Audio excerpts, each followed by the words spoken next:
the other thing, teachers need to just stand up and say, as a school, when we get a punch in the mouth from the media, we're just going to stand firm. We're not going to go rushing around like headless chickens telling our principal or our board, we've got to change our ideas. Just saying, no, there are 3,000 students in this network and this is what we believe and we've always believed it. And the great irony is that for many of our gender diverse children, this is the safest school they could be in because we don't tolerate bullying of people with different ideas, which is why we're standing firm on this, because we won't be bullied into different ideas. Welcome to the Christian Education Podcast. My name is Paul Matthews and today I'm joined by Stephen McAlpine. He's a writer, a blogger, a podcaster, and I think one of Australia's sharpest minds when it comes to the intersection of theology and culture. Now, Steve is a returning guest, and he was actually gracious enough to take the time out of his schedule to talk with me about the Australian Law Reform Commission's report into religious education institutions and anti-discrimination laws. But before we get into that, I'll get Steve to share about how you can find more material from him. If you need to find who I am, you can go to stephenmcalpine.com. That's Stephen with a PH. I've written a book called Being the Bad Guys, How to Live for Jesus in a World That Says You Shouldn't, and occasional podcasting at DeLorean Philosophy, which is part of John Dixon's Undeceptions stable. So you can find me there, and various podcasts such as this good worthy one. Now, Steve was spending the day writing his new book when we had our chat. It's a follow-up to Being the Bad Guys, his first book, a bestseller. So I can only assume it's going to be called Being Even Worse Guys, but don't quote me on that. As always, know that before we hit record, we prayed for you. That no matter what role you have to play in education, that whatever walk of life you come from, whether you're a teacher, a student, a family or community member, you would have the courage and strength to promote Christian education when it's under fire. God calls every generation to be faithful with the unique challenges that they face. So it can be very tempting to pine for another age where we think things may have been simpler, but that's a moot point, isn't it? God put us here, and He will give us the strength and courage to face all the trials that we face here. Enjoy the conversation. Well, Stephen McAlpine, welcome back to the Christian Education Podcast. Good to be with you, Paul. It's quite an interesting journey, the Christian education space.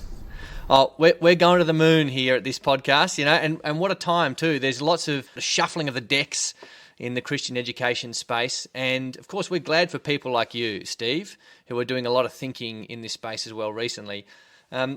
Let's cut straight to the chase here. So this week you've written a piece called The Australian Law Reform Commission Has Christian Schools in Its Sights.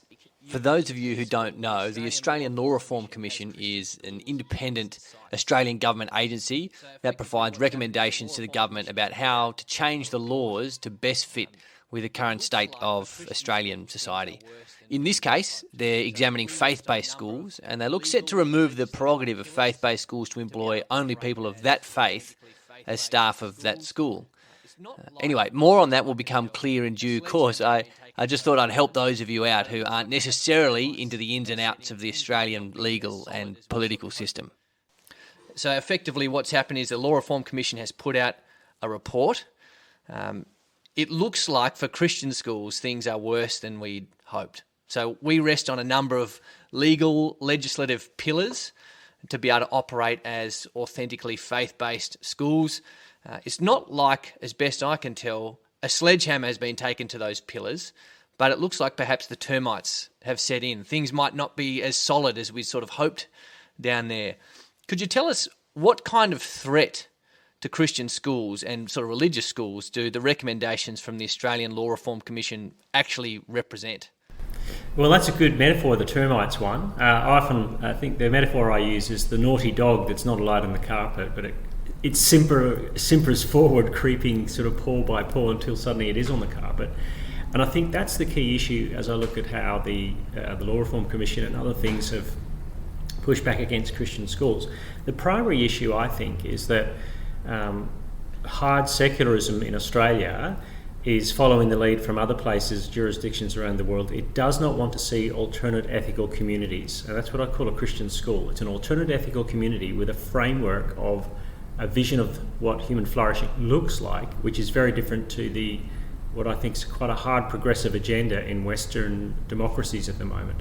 And I think that's critical. It's not about the curriculum education per se, it's about the spirit that infuses that whole school and school system and ideology of Christian schools. And I think that's where the Australian Law Reform Commission is pitching at, and it's chipping away at things and just making it difficult for Christian schools to move forward. And I think it's quite open now that Christian schooling is seen as problematic to a vision of human flourishing that the government and other progressive institutions want to see move forward. What do you think it is about Christian education and the Christian religion that's really getting up the nose of these quote-unquote hard secularists? Well, part of the secular agenda is that there's public truth and fact, and there's private opinion. And perhaps Christians have bought into that a little bit when there's been freedom of religion in our nation, that somehow what we believe Christianly is actually just private opinion. And there's a whole range of viewpoints around Australia about what is, religion and what's true religion and what's true for you. And so, but to bring that into the public square is a challenge to secularism, because secularism's framework is we determine the bedrock reality. This is what is. And Christianity is saying, actually, even your story, your bedrock reality, that's actually a story. And it's on par with our story. But I think key at the moment, as you can tell, is all the stuff around sexuality and gender. And Christians are often accused of being too focused on it. But it's exactly the place that secular frames are pushing Christian education. Because we believe as human beings you can't separate a human being out into their ideas and their actions. That you can't believe something religiously without it infusing every aspect of your actions. And secularism won't play that card. It will not believe that. It says, no, you can believe that privately, but publicly you have to do this. And that's a very different view of looking at the world. It's not just about you need to change your curriculum to reflect modern sensibilities on sexuality. It's saying we don't agree with your vision of human life and how you have that as an integrated whole for all of your lives. And it's funny that every school is promoting some sort of idea of human flourishing, isn't it? Every school has a worldview. I wrote a piece relatively recently for the Gospel Coalition, and that was the thrust of it. Every school is a religious school. Now, every school might not have a chapel, there might not be religious services per se, but when it comes to the big questions, who are we? How did we get here? What's gone wrong with the world? Why is there all this obvious suffering? And how do we fix it? Every school will actually be answering those questions, whether it's in expressed or an implied way. And Australia has traditionally been a country where we can actually have institutions with many different answers to those questions. And that's been good. That's what we might call pluralism.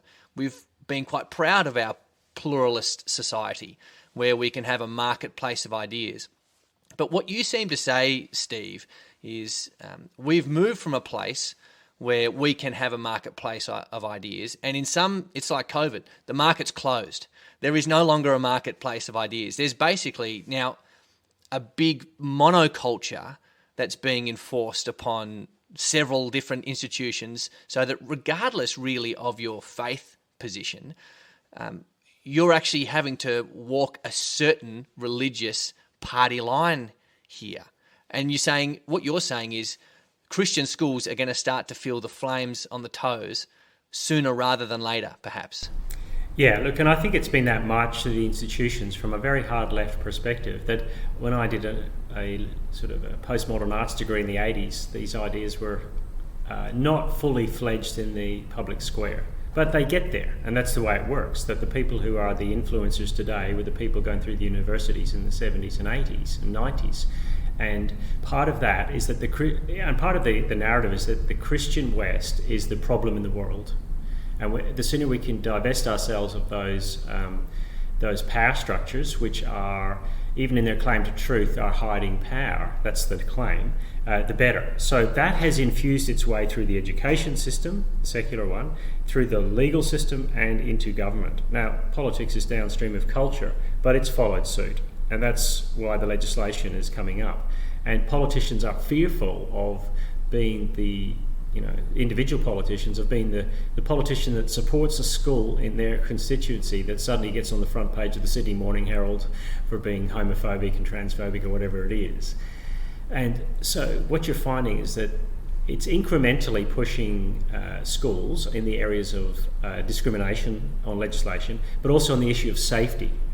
Now, Australia is big on safety, okay? If the last few years have told you anything, we're the safe nation, right?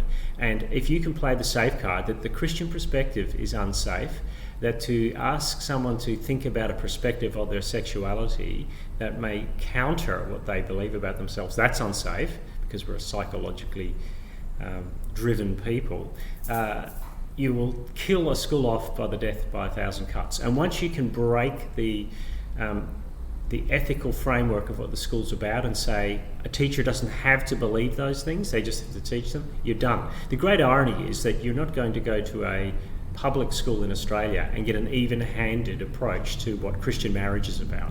But the Australian Law Reform Commission is saying that you have to teach different perspectives in Christian schools about what marriage is about. Do we say to them, yes, we'll do that, but we'll say they're wrong? No, they won't put up with that. They do not like the Christian framework on sexuality. It's also interesting in understanding how religion is actually passed from one generation to another. So it looks like in the Law Reform Commission inquiry, they've talked about being able to require religious faith from those teaching religious studies.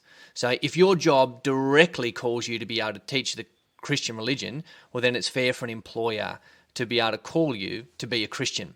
However, that's not necessarily mandated in other areas of the school life. As best you understand it, is that what the report is saying?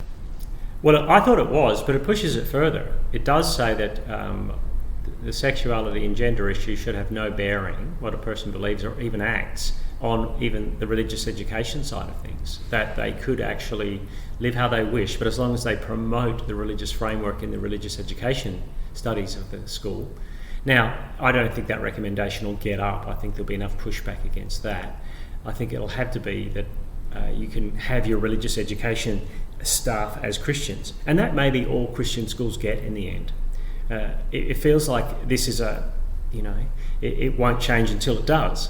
The key issue for me is that once you break that, once you say this is no longer an alternate ethical community, Christian schools have to ask which direction they're going in. Because if they just keep watering everything down, they'll become the moralistic therapeutic deism of Christian Smith, who talks about that issue.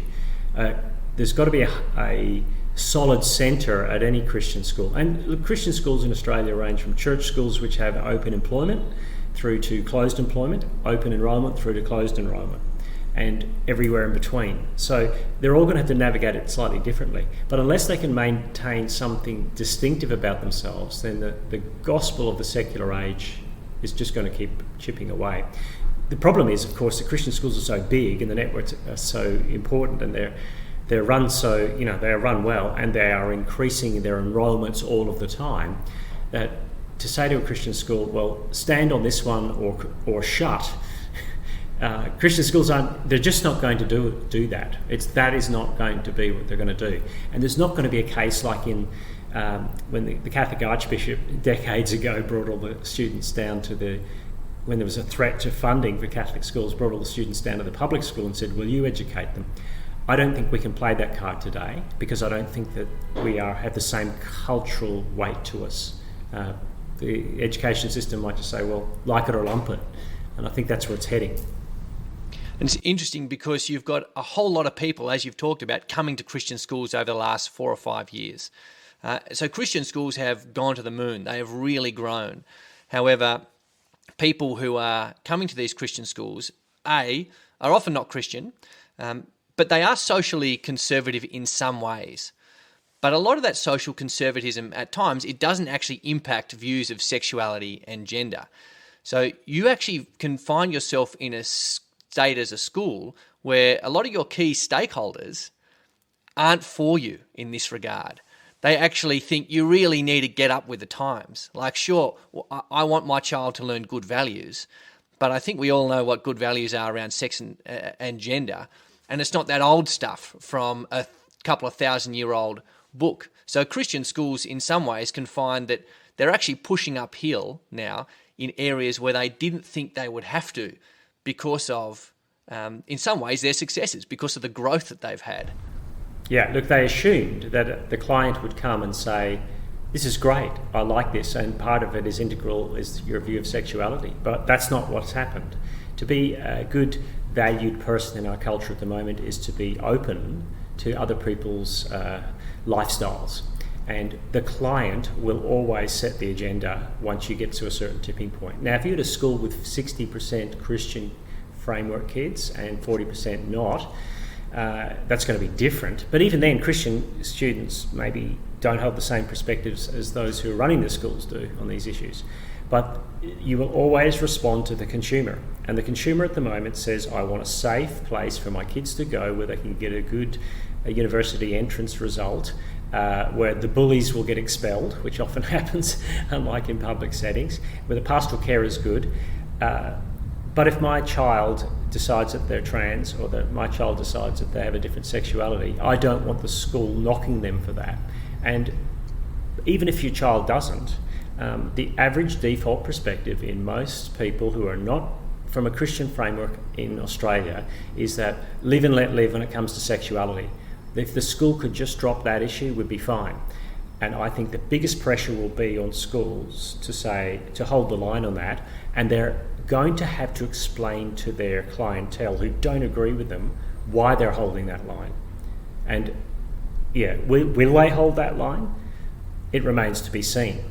And if they can't hold that line, then what you're going to get is Christian parents withdrawing their kids from Christian schools. Christian schools will end up being for non-Christian parents and their children who want a safe place, but Christians are going to send their kids to homeschooling systems or micro schools that have a much bigger distance between government intervention and themselves.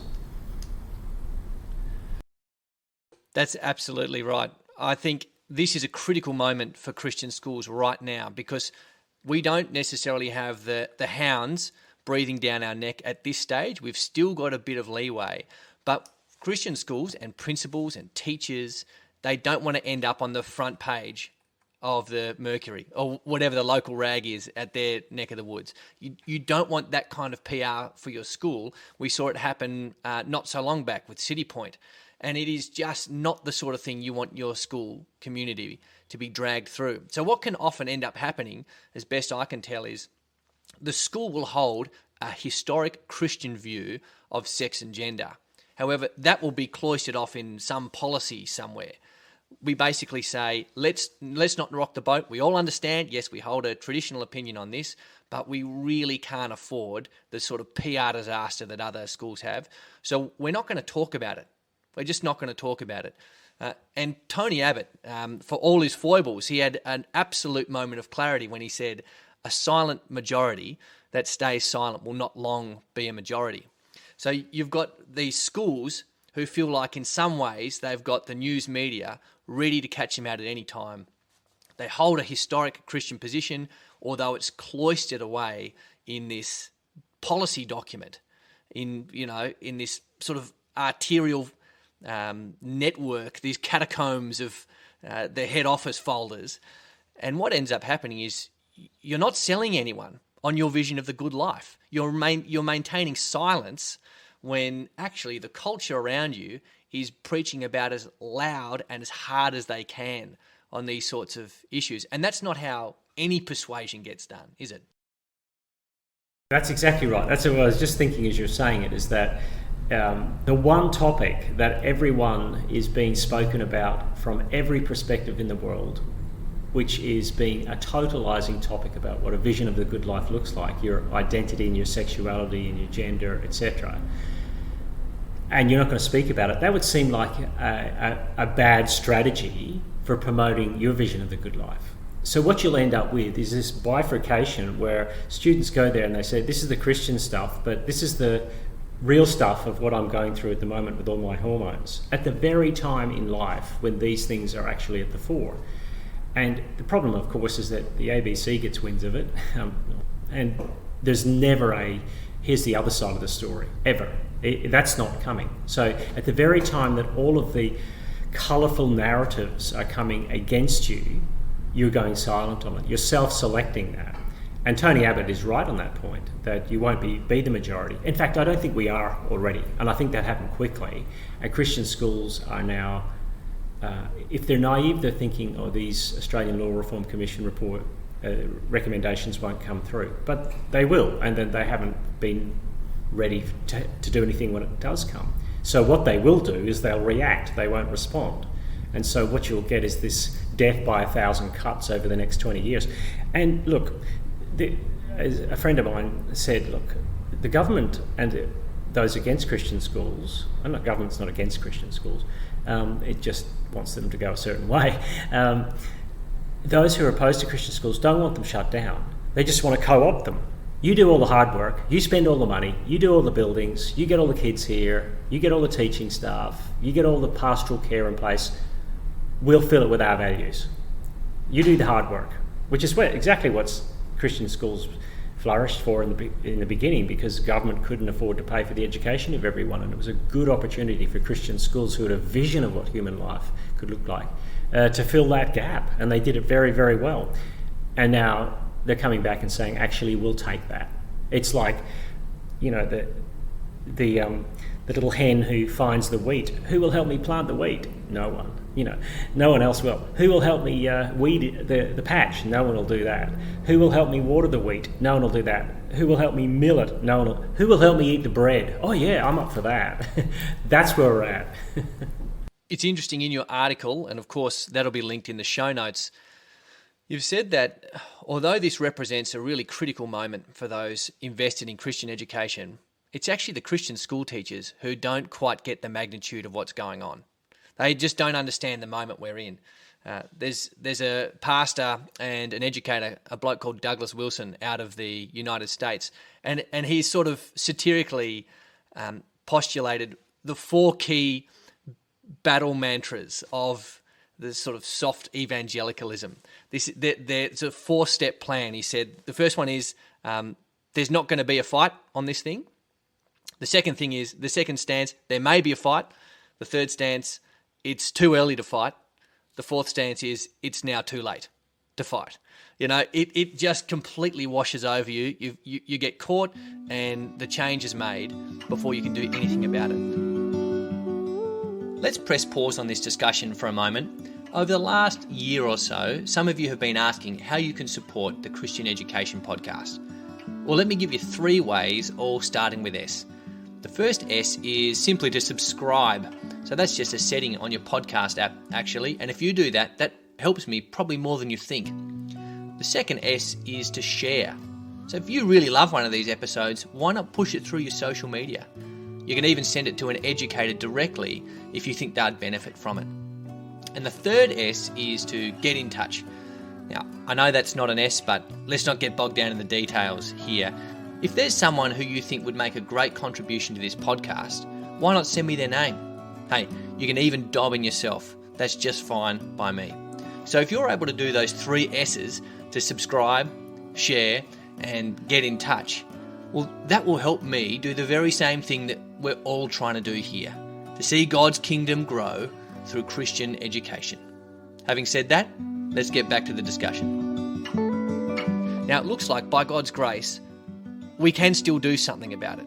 All right, the recommendations have not been made into law. There's still plenty of avenues for Christians to act faithfully, to seek God's kingdom, to bring God's kingdom on earth as it is in heaven, to seek God's will for Christian schools. There's still a bunch of pathways open to us. If you had the average Christian teachers, in fact, let's say you got a whole room full of them, what are you instructing them to do? What are you telling them to do at this particular moment in time? A couple of things, and maybe this is counterintuitive. Sort your own life out. We don't want Christian schools full of Christian teachers who might be just living like the world anyway. Secondly, have a theological conviction about it, because I recognise that a lot of Christian teachers do see themselves on the front line of mission, so they're pastorally caring for kids who are coming who are from all sorts of backgrounds. But the compassion they have doesn't mean that they have to be unclear about what they actually believe is true and right and good for that child. So I think that's a key issue, have a theological conviction about it, which would mean that you'd want to make sure that you're in a church where there is good theological conviction about everything, not just sexuality, but about what a positive vision of Christian life is like and what a positive Christian community looks like. And the other thing would be teachers need to just stand up and say, as a school, when we get a punch in the mouth from the media, we're just going to stand firm. We're not going to go rushing around like headless chickens telling our principal or our board, we've got to change our ideas. Just saying, no, there are 3,000 students in this network and this is what we believe and we've always believed it. And the great irony is that for many of our gender diverse children, this is the safest school they could be in because we don't tolerate bullying of people with different ideas, which is why we're standing firm on this, because we won't be bullied into different ideas. And I don't think, my key issue is I don't think there's a common enough view across Christian school networks to be able to band together, or a common enough, battle plan for how they're going to. I don't think we've got together enough to figure this out because we think that somehow it might just go away, or we watch as the lone gazelle gets taken off by the lion somewhere else and we huddle together and say we'll keep quiet about it. Now, the Commission hasn't their recommendations, and I think there can be some pushback, and there's some good people in legal situations and political situations who can push back against it. So it's not a fait accompli, and we trust in the sovereignty of God as well. We teach that as well in our schools, that God is in control of this situation. So I think we can pray, and we can then do what it says in Nehemiah, pray and arm yourself with the right sword if you're going to watch on the wall. It's a really important thing to remember, the sovereignty of God, isn't it? It can be really easy for there to be an unhealthy faithlessness amongst Christian staff where they have their own personal convictions, but they just say, look, it's a done deal, man. Cultural tide has turned. You don't understand. They've got this lobby for them or that government body or that sort of thing. All those people are against us. And it is worth remembering here, and this is where our Christian theology has to have legs. We actually have Christ on the throne, and he is for us. And so this thing could break either way for Christian schools. It could be really bad, it could be not so bad. But whatever happens, it's worth remembering it didn't happen that way because we were outgunned. It didn't happen that way because we don't have the horsepower behind us. We actually have Christ on the throne. It says in Matthew 28 that all authority in heaven and earth has been given to him. And if we lose the vision of the big Christ who sits on the throne, we can just give away the store. We can sell the farm in this pessimism, which is not what we learned in Christ. No, that's right. And look, Tim Keller wrote a great article in The Atlantic the other day about the state of the church in America. But he's positive about it in this sense that he said there was no monasticism system throughout the empire, the late empire, until there was. There was no Reformation until there was, because that's how there was no resurrection, was there? Until there was, and that's what we've got to remember. That's how God works. So we are in a cultural moment now. The other thing I want to say is that the winds of change are pushing against some of the assumptions of the sexual revolution as well. The whole Tavistock fiasco in the UK, where the gender centre over there is shut down, has just started to explode, where a drive to push people into a narrative of gender ideology has resulted in lots of damage. So parents who want their children safe might want to read those stories as well and realise that the Christian framework is a much safer place to be than some of the ideologies that would sacrifice your kids on the altar of the sexual revolution. And as we close now, Steve, I think it's worth pointing out that Christians can suffer from low self-esteem. We can start reading the press and we can go, oh, crumbs, yeah, I guess in some ways this Christian school might not be the best for someone who's questioning their gender identity or their sexuality. It's worth zooming out at a 30,000-foot level and saying, most of the schools, every school I've ever been to, every principal I've ever talked to, for them, it's not about expelling the gay kid. They're not saying, oh, okay, you're gay, keep warm and well fed, just hand your blazer in at the door, and we expect not to see you back. Actually, every single educator I have talked to at a Christian school has the same opinion, and that's that Christian schools have big front doors, they're always open. everyone is welcome. Whether you're Muslim, whether you're Baha'i, whether you're Christian, Mormon, atheist, no matter what your sexuality, you are welcome here. And we will love you here. We'll spend our calories loving you diligently. Now, of course, we're going to love you according to our own beliefs. It's not about expelling those sorts of children. It's actually about just holding a historic Christian line. And of course, that's where I think as Christians we need to up our own self-esteem. This, as you said earlier, this Christian school is the best place for someone to work out those issues. Now, the same historic Christian faith that calls us to love and embrace that child will also speak to how we think they best move through the suffering and confusion that they're going through. Of course it will. But we must remember that we need the sort of protections we need, not just so we can keep the lights on, but so we can actually love students as best as we are able. So we can love students with love that's effective. Yes, that's critical, isn't it? That we have to have the confidence that the vision of the good life that we're pitching isn't just some one option among many. It's the most loving way to respond as students. But we also have to say that because we are convinced of that vision, and because we have a resurrected Jesus, we're not brittle, and we can open the doors to lots of different people. The great irony of the Law Reform Commission's perspective is that it is anti-diversity. It cannot cope with diversity, and we can. We can step into diversity and be totally chill about it because we have a confidence that Jesus is on the throne. So we don't need to get superheated angry or superheated despairing about these things. Now, there are challenges coming, but if you can stare down the initial punch in the face, as I call it, and you've got a very clear understanding of why you're holding the line you are, then I think the courts are still in the place that they'll take those things seriously. I don't think activism is going to push everything on the legal system. I think there'll be some pushback. Mike Tyson famously said that everyone has a plan until they get punched in the mouth.